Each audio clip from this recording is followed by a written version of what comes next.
মুহাম্মাদুর রাসূলুল্লাহ সাল্লাল্লাহু আলাইহি ওয়াসাল্লামের সাহাবীদেরকে দেখলে রাস্তায় হাঁটা ইহুদিরা ক্রিটিসাইজ করত, কটূক্তি করত, গালবাঁকা করত। এখন বর্তমান যুগে এই ইহুদির পদচারণ করনেওয়ালা, ইহুদির পদলেহন করনেওয়ালা মুসলমান নামের কুলাঙ্গার কতগুলো আছে। একজন আলেমকে দেখলে, একজন মাদ্রাসার ছাত্র দেখলে একটু ক্রিটিসাইজ না করলে, একটু গালবাঁকা না করলে তার পেটের ভাত হজম হয় না। এ আসলে মুসলমান না, মুসলমান নামের কুলাঙ্গার। জন্য আমি বলবো, ও মাদ্রাসায় পড়ুয়া তালবা ভাইয়েরা আমার, এখানে তালবা আছে না নাই? হ্যাঁ, আমার তালবা ভাইয়েরা, মন খারাপ করিও না। তুমি মাদ্রাসায় পড়ো, এই জন্য দুনিয়ার কিছু কিছু অবুঝ মানুষেরা তোমারে তিরস্কার করে, তোমারে কটূক্তি করে, ক্রিটিসাইজ করে। পাশে দিয়ে হাঁটি যাইতে লাগলে এক একটা দুই একটা কটূক্তি ক্রিটিসাইজ করে। এটা ইহুদিদের স্বভাব।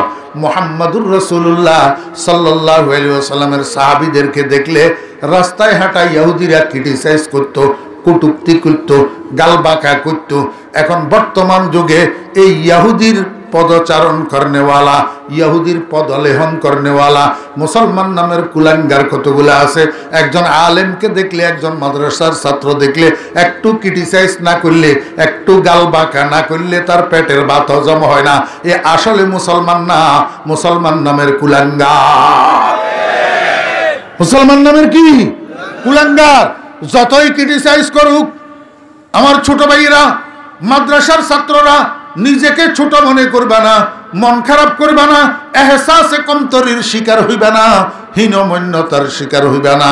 কারণ তুমি জানো না তুমি কি অর্জন করতেছ, তুমি জানো না তুমি কি পাইতেছ।